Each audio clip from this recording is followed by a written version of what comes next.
On doit diagonaliser la matrice A, si possible. Alors, voyons voir si on écrit A moins lambda et 3, ça fait 2 moins lambda, 1 moins 2, 0, 1 moins lambda, 0, 1, 1, moins 1 moins lambda.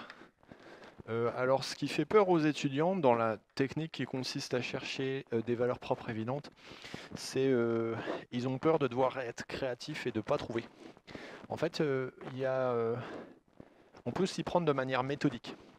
La première façon de procéder, c'est de prendre les valeurs simples d'abord, par exemple 0, 1, moins 1, 2, moins 2, 3, moins 3. Bien sûr, ça aide de tenir compte de la structure de sa matrice. Ça, c'est la première façon de faire. Si on a zéro idée, on peut essayer comme ça. Une meilleure façon de faire, c'est d'essayer de trouver des relations de dépendance linéaire sur une colonne, si ça ne marche pas sur 2 colonnes, si ça ne marche pas sur 3 colonnes, et ainsi de suite. Donc par exemple ici, vous voyez cette gentille colonne là, on peut trouver une relation de dépendance sur une colonne en prenant par exemple lambda égale 1. Lambda égale 1, on va trouver 1, 1, moins 2, 0, 0, 0, 1, 1, moins 2. Et alors là, on a une belle surprise, c'est qu'on a déjà une première relation de dépendance linéaire, alors qui choque un peu les étudiants parce qu'elle fait intervenir qu'une seule colonne. Et super méga bonus, on en a une deuxième.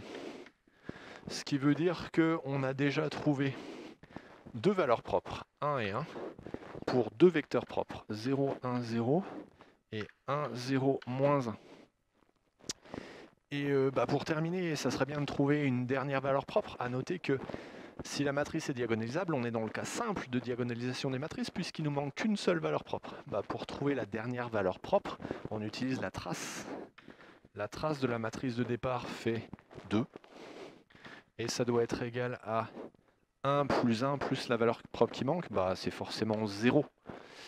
C'est forcément 0. Donc ça veut dire qu'avec lambda égale 0, on retombe sur cette matrice-là. Et donc il va falloir qu'on trouve une relation. Alors, les bourrins se jetteront sur le système à résoudre, mais c'est juste une horreur à rédiger sur sa copie, c'est un gouffre en temps et en énergie.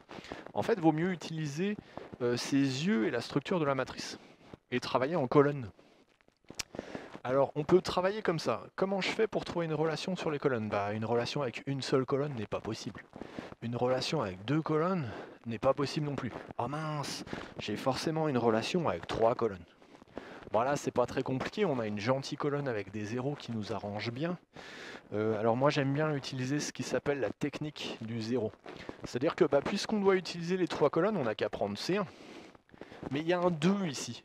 Pour le faire disparaître, à cause du 0 là, il va forcément falloir prendre moins 2 fois C3. Comme ça, on a 2 moins 2. Sauf que là, on va avoir 1 moins 2 qui fait moins 1. Va falloir que je prenne une fois C2. Et puis là, ça marche. Voilà, on a trouvé une relation de dépendance sans galérer, sans résoudre de système 3-3. Ce qui fait que la dernière valeur propre qui nous manque, on a dit que c'était 0. Et la vecteur propre qui va avec, c'est 1, 1 et moins 2. Et comme d'habitude, si on doit justifier sur sa copie, parce que il faut faire une belle démonstration sur sa copie, il va donc falloir dire 0, 1, 0 est un vecteur propre de A pour la valeur propre 1, parce que A fois ça est égal à 1 fois ça. Et donc, il faudrait faire le calcul sur sa copie pour vérifier.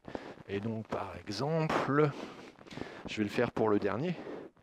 Si je fais A fois, on a trouvé 1, 1 moins 2, ça fait donc 2 moins 2. 1 plus 1 moins 2. Et on a moins 2 plus 2. Tout ça, ça fait 0, mais surtout, ça fait 0 fois 1, 1 moins 2. Et donc, ce calcul-là justifie sur votre copie le fait que 1, 1 moins 2 est bien un vecteur propre pour la valeur propre associée 0. Et donc, il faut faire ça 3 fois. Une fois par vecteur, donc ça vous fait 3 phrases pour justifier que votre matrice est diagonalisable pour ces matrices-là.